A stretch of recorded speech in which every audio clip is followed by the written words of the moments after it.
Réunion des ministres de la Commission climat du bassin du Congo et du Fonds blé pour les bassins du Congo.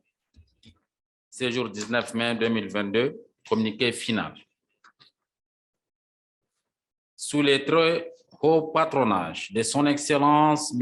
Denis Sassou Nguesso, président de la République du Congo, chef de l'État, président de la Commission climat du bassin du Congo, la réunion des ministres des pays membres de la Commission climat du bassin du Congo et du Fonds bleu pour les bassins du Congo s'est tenue le 19 mai 2022 en format hybride dans la salle Moringa du PFACO Hotel Maya Maya pour les participants présents à Brazzaville.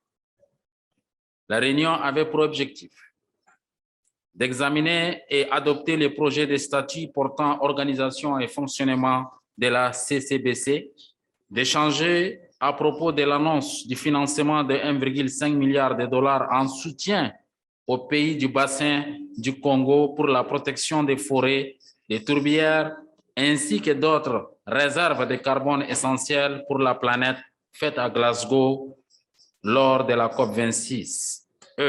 De présenter les avancées opérées dans la mise en œuvre des activités de la CCBC tout en rappelant les pays sur le respect de leurs obligations envers l'institution. On prit part à la cérémonie d'ouverture de la réunion. Les ministres, les ambassadeurs et plénipotentiaires ou les représentants des pays de la CCBC ci-après: Angola, Cameroun, Congo, Gabon, Guinée équatoriale, Maroc, République centrafricaine, République démocratique du Congo, Ouganda, Tchad, Burundi, Rwanda, Sao et Tomé et Principe, Zambie. Les représentants des ministres du gouvernement de la République du Congo, les points focaux Fonds bleu des pays de la CCBC et des organisations régionales et sous-régionales suivants: Angola, Cameroun, Congo, Gabon, Guinée équatoriale, Maroc, République centrafricaine, République démocratique du Congo, Burundi, le Tchad, Rwanda, Sao Tomé et Principe, Zambie et l'Ouganda. Les représentants des missions diplomatiques de l'Union européenne, de la République fédérale d'Allemagne, la France, les États-Unis.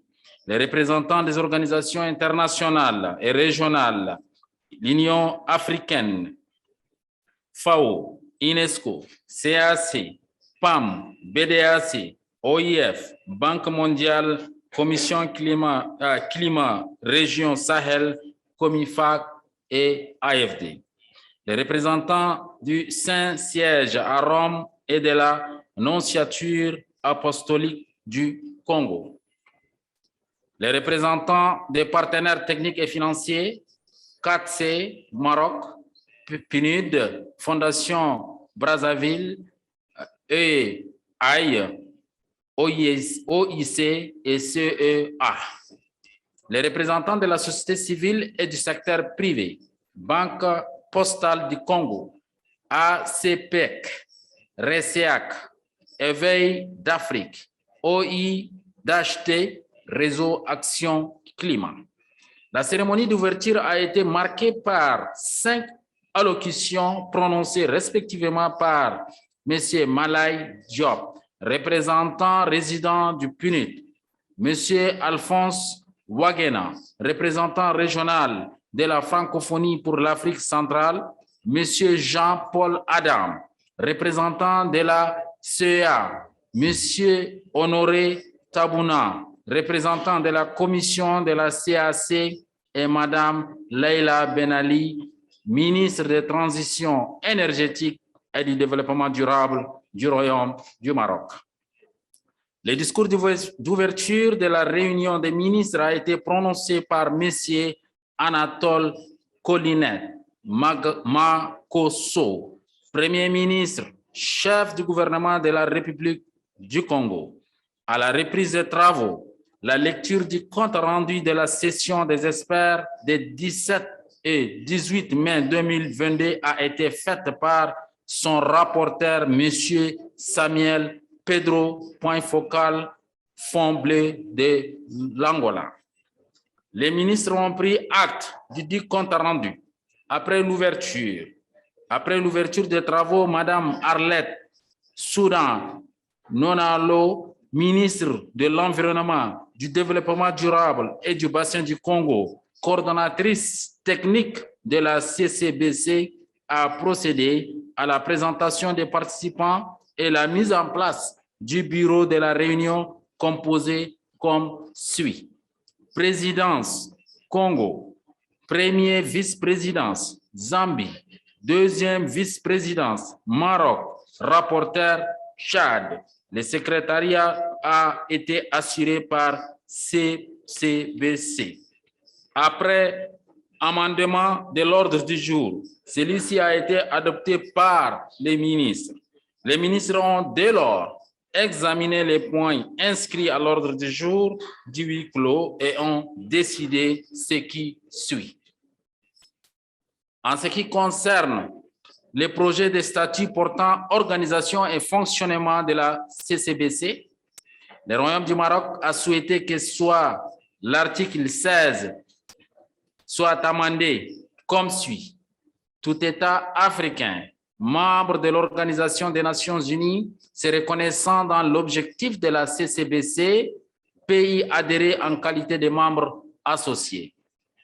Après débat, le Conseil des ministres a décidé de maintenir les textes initiales de l'article 16 alinéa 3 du projet de statut.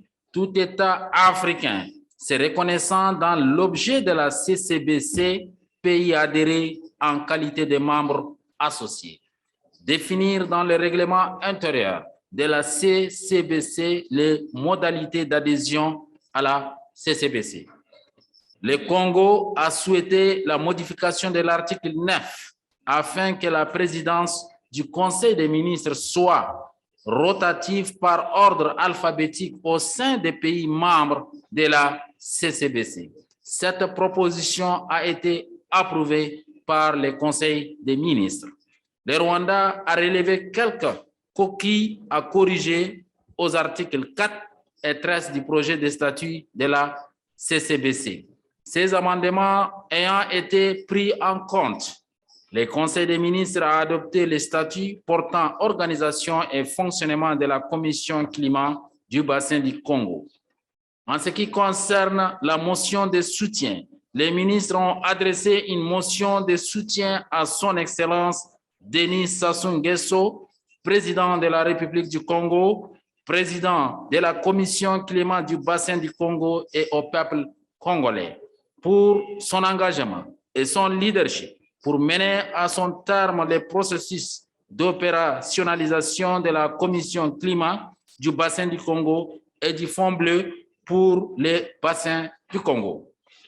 La motion de soutien a été lue par M. Ibrahim Iwizei, ministre de l'Hydraulique, de l'Énergie et des Mines du Burundi. En ce qui concerne la motion de remerciement, les ministres ont adressé leurs sincères remerciements au gouvernement de la République du Congo et à ses autorités pour la bonne qualité des moyens techniques et technologiques déployés pour le bon déroulement des travaux ayant abouti à des fructueux résultats. La motion de remerciement a été lue par l'honorable Collins Nzovu, ministre de l'économie verte et de l'environnement de la Zambie. Un communiqué final sanctionnant les travaux du Conseil des ministres de la Commission climat du bassin du Congo, il a été lu par M. Mohamed Ahmad Lazina, ministre de l'Environnement, de la Pêche et du Développement durable de la République du Tchad. Les travaux du Conseil des ministres de la CCBC ont été clos par Madame Arlette Soudan Nonaol, ministre de l'Environnement, du Développement durable et du Bassin du Congo, de la République du Congo, coordonnatrice technique de la Commission climat du Bassin du Congo et ont été précédés par la lecture du communiqué final et sa validation par le ministre présent et représenté. fait le 19 mai 2022 des conseils.